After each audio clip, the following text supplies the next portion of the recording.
Godwin John ministries வழங்கும் தினம் ஒரு சத்திய வார்த்தை. இந்த ஆடியோ நிகழ்ச்சிக்கு உங்களை அன்புடன் வரவேற்கிறோம்.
உயிர்த்தெழுந்த ஆண்டவராகிய இயேசு கிறிஸ்துவின் நாமத்தினாலே உங்களை வாழ்த்துகிறேன், வரவேற்கிறேன். சமர்ப்பணம் செய்வோமா? மரித்தேன், ஆனாலும் இதோ சதா காலங்களிலும் உயிரோடு இருக்கிறேன் என்று சொன்ன அன்பு நேசரே, உம்மை வணங்குகிறோம், துதிக்கிறோம், ஸ்தோத்தரிக்கிறோம். நீர் எங்களோடு உறவாடுகிற தேவன், உயிர்த்தெழுந்த ஆண்டவராகிய எங்களை ஒவ்வொரு நாளும் வாழ வைக்கிற தேவன், உம்மையே துதிக்கிறோம். உம்முடைய கிருபாசன தண்டையிலே ஒரு முறை கூட உம்முடைய பாதப்படியிலே வந்து அமர கர்த்தர் தந்திருக்கிற வாய்ப்பிற்காக நன்றி. என்னோடு இணைந்து இப்பொழுது இந்த ஜெபத்திலே கலந்து கொண்டிருக்கிற பரிசுத்தவான்களை கர்த்தர் கரம் பிடித்து உயர்த்துவீராக, தேற்றுவீராக, உயிர்ப்பிப்பீராக என்று சொல்லி செபிக்கிறேன். சுகவீனம் உள்ளவர்களுக்கு சுகம், பலவீனம் உள்ளவர்களுக்கு பலன், கஷ்டத்தோடு இருக்கிறவர்களுக்கு கஷ்டங்களில் இருந்து விடுதலை என்று சொல்லி கர்த்தர் தேற்றுகிறபடியால் நன்றி.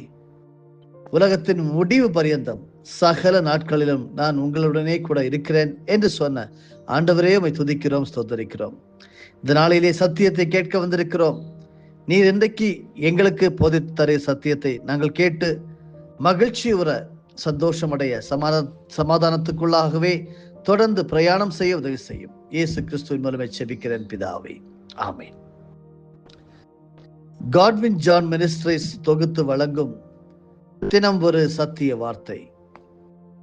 இந்த நிகழ்ச்சியை ஒவ்வொரு நாளும் தமிழ் தொலைக்காட்சியிலே ஜீசஸ் டிவியிலே காலை 7 மணிக்கும், மகிமை டிவியிலே ஒவ்வொரு நாள் காலை 5:45 மணிக்கும் நீங்கள் கண்டு தேவனை மகிமைப்படுத்தலாம்.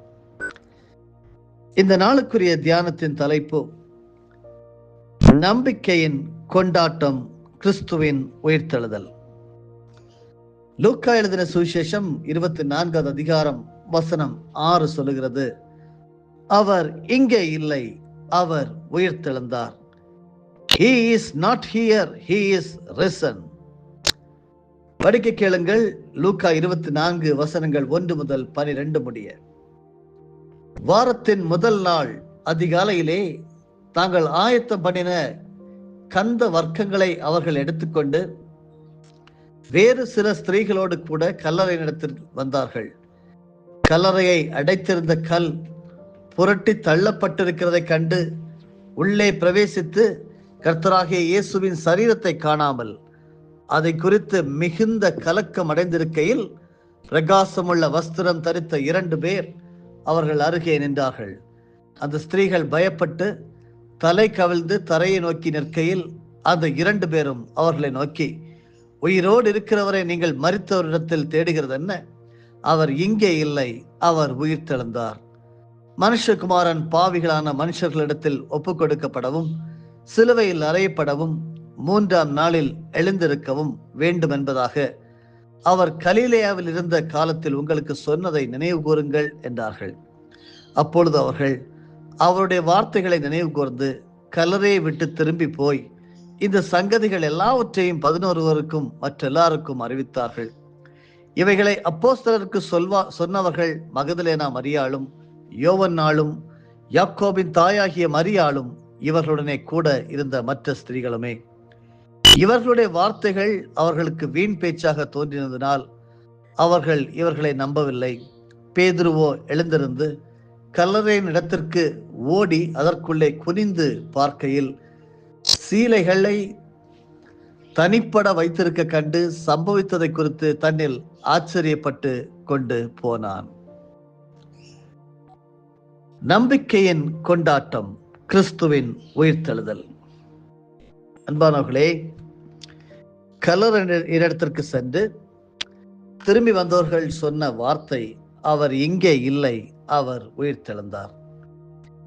கிறிஸ்தவ நம்பிக்கையின் அடித்தளம் கிறிஸ்துவின் உயிர்த்தெழுதலின் மையம். அப்போஸ்தலனாகிய பவுல், கிறிஸ்து உயிர்த்தெழாவிட்டால் நாம் கொண்டிருக்கும் நம்பிக்கை பயனற்றது என்கிறார் 1 கொரிந்தியர் அதிகாரம் 15 வசனம் 17. உங்களுக்கும் எனக்கும் அதுதான் பொருந்தும். உயிர்த்தெழுந்த கிறிஸ்து 40 நாட்கள் அப்போஸ்தலர்களுக்கும் சீடர்களுக்கும் தன்னை காண்பித்தார். ஆகவே உயிர்த்தெழுதலின் செய்தி கொண்டாட வேண்டிய முக்கியத்துவம் வாய்ந்த செய்தியாக மக்களால் எடுத்துக்கொள்ளப்பட்டது என்று அப்போஸ்தலருடைய நடபடிகள் 1 அதிகாரம் வசனம் 3 கொடுக்கப்பட்டிருக்கிறது. இயேசு கிறிஸ்துவின் உயிர்த்தெழுதல் பல கேள்விகளுக்கு விடை காணும் உயிருள்ள நிகழ்வாக மக்கள் மனதில் நிறுத்தி கொண்டாடினர். ஏன் அழுகிறாய், யாரை தேடுகிறாய் போன்ற இயேசுவின் வினாக்கள் மக்களின் நம்பிக்கை விதையை வெளிப்படுத்தும் விதமாய் அமைந்தது. பயத்திற்கு எந்த மனிதனும் விதிவிலக்கல்ல. பயத்துடன் நடுங்கி கலக்கத்துடன் அழுது கொண்டிருந்த பெண்களை பார்த்து பயம் நீங்கி தைரியமாய் சமூகத்தில் செல்ல மக்களை தூண்டும் விதமாகவும் தெளிவாக செய்தியை சொல்லவும் நேரடி காட்சிகளை தந்து பெண்களை ஆயத்தப்படுத்தினார். உயிர்த்தெழுந்தவர் மக்களுக்கு முன்பாக செல்கிறவர், குறுகிய வட்டத்துக்குள் நின்று உயிர்த்தெழுந்த ஆண்டவர் செயல்பட விரும்புகிறவர் அல்ல. கல்லறையில் இல்லை என்ற காட்சியும் செய்தியும் கல்லறையில் வைக்கப்பட்டிருக்கிறார் என்ற நினைவோடு பயத்தில் வாழ்ந்த மக்களுக்கு தைரியத்தை ஏற்படுத்தி ஊழியத்தின் தூதுவர்களாக துரிதமாய் செயல்பட தூண்டியது. கண்ட கேட்ட செய்தியை மிகைப்படுத்தாமல் தைரியமாய் வேகமாய் போய் சொல்லி முடங்கி கிடந்த சீடர்களுக்கு தைரியத்தை ஏற்படுத்தும் வார்த்தைகளாக கிறிஸ்து உயிருள்ளவராகவே இருக்கிறார் என்ற செய்தி அமைந்தது. கிறிஸ்துவின் உயிர்த்தெழுதலுக்கு சாட்சிகளாகவும் உயிர்த்தெழுதலின் செய்தியை நம்பிக்கையின் கொண்டாட்டமாக கொண்டாட தூண்டும் விதமாய் உயிர்த்தெழுந்து உடன் வாழ்கிறார் நம் இயேசு கிறிஸ்து. தேவன் நம்முடன் இருக்கிறார் என்பதை உணர்ந்து கிறிஸ்துவின் உயிர்த்தெழுதலை நம்பிக்கையோடு கொண்டாடி உயிருள்ள சாட்சிகளாய் நற்செய்தியை கொண்டாடுகிறவர்களாக நீங்களும் நானும் காணப்பட வேண்டும் என்கிறதே இன்றைய செய்தி. கிறிஸ்துவின் உயிர்ப்பு ஆன்மீக உயர்வுக்கான அடையாளம் என்கிறதை நாம் மறந்துவிட வேண்டாம். அதே போல உயிர்த்த கிறிஸ்துவுடன் ஒவ்வொருவரும் சந்திக்கிறார்கள். ஒரு வார்த்தை சொல்லுகிறது, லூக்கா 24 வசனம் 29, நீர் எங்களுடனே தங்கியிரும் என்று. எங்கே நடந்தது? லூக்கா 24 வசனங்கள் 13 முதல் 35 வரையிலும் படித்து பார்த்தால் இந்த சம்பவம் நமக்கு புரிகிறது. அன்றைய தினமே அவர்களில் 2 பேர் எருசலேமுக்கு 7 அல்லது 8 மைல் தூரமான எம்மாவு என்னும் கிராமத்துக்கு போனார்கள். போகையில் இந்த வர்த்தமானங்கள் யாவையும் குறித்து அவர்கள் ஒருவரோடு ஒருவர் பேசிக்கொண்டார்கள். இப்படி அவர்கள் பேசி சம்பாஷித்துக் கொண்டிருக்கையில் இயேசுதாமே சேர்ந்து அவர்களுடனே கூட நடந்து போனார். ஆனாலும் அவரை அறியாதபடிக்கு அவர்களுடைய கண்கள் மறைக்கப்பட்டிருந்தது. அப்பொழுது அவர் அவர்களை நோக்கி, நீங்கள் துக்க முகமுள்ளவர்களாய் வழிநடந்து ஒருவருக்கொருவர் சொல்லிக் கொள்கிற காரியங்கள் என்னவென்று கேட்டார். அவர்களில் ஒருவனாகிய கிளையேப்பா என்பவன் பிரதியுத்தரமாக, இந்நாட்களில் எருசலேமிலே நடந்தவைகளை அறியாதபடிக்கு நீர் அந்நியராய் இருக்கிறீரோ என்றான்.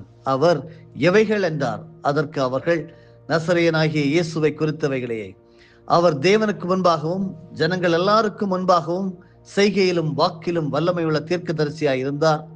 நம்முடைய பிரதான ஆசாரியரும் அதிகாரிகளும் அவரை மரண ஆக்கினைக்குட்படுத்தி சிலுவையில் அறைந்தார்கள். அவரே இஸ்ரவேலை மீட்டு ரட்சிப்பவர் என்று நாங்கள் நம்பியிருந்தோம். இவைகள் சம்பவித்து இன்று 3 நாளாகிறது. ஆனாலும் எங்கள் கூட்டத்தை சேர்ந்த சில ஸ்திரீகள் அதிகாலமே கல்லறை இடத்திற்கு போய் அவருடைய சரீரத்தை காணாமல் திரும்பி வந்து அவர் உயிரோடு இருக்கிறார் என்று சொன்ன தேவதூதரை தரிசித்தோம் என்று சொல்லி எங்களை பிரமிக்க பண்ணினார்கள். அப்பொழுது எங்களிலே சிலர் கல்லறையிடத்திற்கு போய் ஸ்திரீகள் சொன்னபடியே கண்டார்கள், அவரையோ காணவில்லை என்றார்கள். அப்பொழுது அவர் அவர்களை நோக்கி, தீர்க்கதரிசிகள் சொன்ன யாவையும் விசுவாசிக்கிறதற்கு புத்தி இல்லாத மந்த இருதயம் உள்ளவர்களே, கிறிஸ்து இவ்விதமாக பாடுபடவும் தமது மகிமையில் பிரவேசிக்கவும் வேண்டியதில்லையா என்று சொல்லி மோசே முதலிய சகல தீர்க்கதரிசிகளும் எழுதின வேத வாக்கியங்கள் எல்லாவற்றிலும் தம்மை குறித்து சொல்லியவைகளை அவர்களுக்கு விவரித்து காண்பித்தார். அத்தருணத்தில் தாங்கள் போகிற கிராமத்துக்கு சமீபமானார்கள். அப்பொழுது அவர் அப்புறம் போகிறவர் போல காண்பித்தார். அவர்கள் அவரை நோக்கி, நீர் எங்களுடனே தங்கியிரும், சாயங்காலம் ஆயிற்று, பொழுதும் போயிற்று என்று அவரை வருந்தி கேட்டுக்கொண்டார்கள். அப்பொழுது அவர் அவர்களுடனே தங்கும்படி உள்ளே போனார். அவர்களுடைய அவர் பந்தி இருக்கையில் அவர் அப்பத்தை எடுத்து ஆசீர்வதித்து அதை பிட்டு அவர்களுக்கு கொடுத்தார். அப்பொழுது அவர்களுடைய கண்கள் திறக்கப்பட்டு அவரை அறிந்தார்கள். உடனே அவர் அவர்களுக்கு மறைந்து போனார். அப்பொழுது அவர்கள் ஒருவரை ஒருவர் நோக்கி, வழியிலே அவர் நம்முடனே பேசி வேத வாக்கியங்களை நமக்கு விளக்கி காட்டின பொழுது நம்முடைய இருதயம் நமக்குள்ளே கொழுந்து விட்டு எரியவில்லையா என்று சொல்லிக்கொண்டு அந்நேரமே எழுந்திருந்து எருசலேமுக்கு திரும்பி போய் 11 அவர்களோடு இருந்தவர்களும் கூடி இருக்கிற கண்டு, கர்த்தர் மெய்யாகவே உயிர்த்தெழுந்து சீமோனுக்கு தரிசனமானார் என்று அவர்கள் சொல்ல கேட்டு வழியில் நடந்தவைகளையும் அவர் அப்பத்தை பிற்கையில் அவரை அறிந்து கொண்டதையும் விவரித்து சொன்னார்கள். அல்லேலூயா. உயிர்த்த கிறிஸ்துவுடன் சந்திப்பு. அன்பானவர்களே, கிறிஸ்து உயிர்த்தெழுந்தார், அவர் இங்கே இல்லை, அவர் உயிர்த்தெழுந்தார் என்கிற நற்செய்தி எவ்வளவு ஆழமான ஒரு செய்தி, கிறிஸ்தவத்திலே எவ்வளவு முக்கியமான செய்தி. இயேசு கிறிஸ்து உயிர்த்தெழுந்த பின் முதலில் மகதலேனா மரியாள் என்கிற அந்த பெண்மணிக்கு, அவருடைய சீஷியாக இருந்த அந்த பெண்மணிக்கு காட்சி கொடுத்தார். பின்னர் மற்ற சீடர்களுக்கும் காட்சி கொடுத்தார். சீடர்கள் எருசலேமுக்கு 7 அல்லது 8 மைல் தூரத்தில் உள்ள எம்மாவூர் என்னும் கிராமத்துக்கு போனார்கள். அப்பொழுது இயேசுதாமே சேர்ந்து அவர்களுடனே கூட நடந்து போனார். இஸ்ரவேலை மீட்டு ரட்சிப்பவர் தான் நம் ஆண்டவர் இயேசு கிறிஸ்து என்று நம்பியிருந்த சீடர்களுக்கு இயேசுவின் மரணம் மிகப்பெரிய ஏமாற்றமாய் போனது. எனவே சோர்ந்து போனவர்களாய் சிதறுண்டு போனார்கள். சோர்ந்து பலனற்று போய் நடந்து சென்றவர்களுடன் உயிர்த்த இயேசுவின் சந்திப்பு உடனிருக்கும் ஆண்டவராக காட்டுகிறது.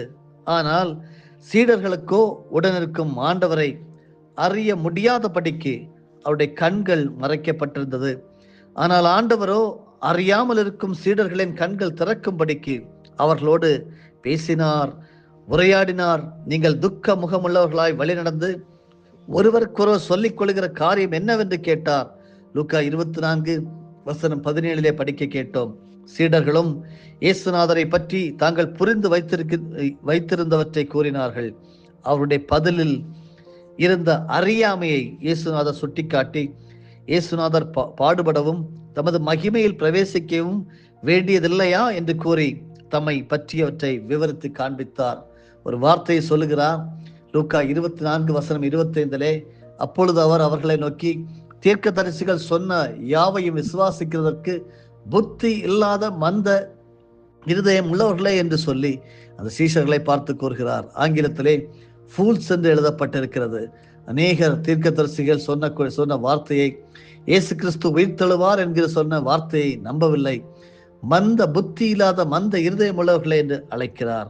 அன்பானவர்களே, நீங்கள் எப்படி இயேசு கிறிஸ்துவை குறித்து சொன்ன தீர்க்க தரிசனங்களை, இன்றைக்கு உங்களை குறித்து இயேசுநாதர் தந்திருக்கக்கூடிய தீர்க்க தரிசனங்களை நம்புகிறீர்களா? விசுவாசிக்கிறீர்களா? எப்படிப்பட்ட இருதயம் உள்ளவர்களாக வாழுகிறீர்கள்? அன்பர்களே, இந்த பயம், கலக்கம், துக்கம் ஆகியவளால் சோர்ந்து போய் நம்பிக்கை இழந்து ஒருவேளை வாழ்ந்து கொண்டிருக்கும் நம்முடன் உயிர்த்தெழுந்த கிறிஸ்து இன்றும் நம்முடைய வாழ்வில் நம்முடன் பயணம் செய்கிறார். நம்மோடு உரையாடி நம்முடைய குழப்பத்தை தெளிவாக்குகிறார். தலைவராகவும் உடன் விருந்தாளியாகவும் நம்மோடு பகிர்ந்து கொள்கிறார் என்ற நம்பிக்கையுடன் ஆண்டவர் நமது வாழ்வில் அனுதினமும் ஒவ்வொரு நாளும் உயிர்த்தெழுந்த ஆண்டவரோடு அவருடைய கரத்தை பிடித்து நடக்கும்படியாக இந்த காலை வேளையிலே நாம் ஞாபகப்படுத்தப்படுகிறோம். விருந்துக்கு அழைப்போம், விருந்தாளியாக விருந்தவர் தந்திடுவார். அந்த நல்ல தேவனுக்கு நாம் நன்றி செலுத்தி வாழ்க்கையை ஒவ்வொரு நாளும் அவரோடு வாழ தீர்மானம் எடுப்போமா? ஜெபம் செய்வோம்.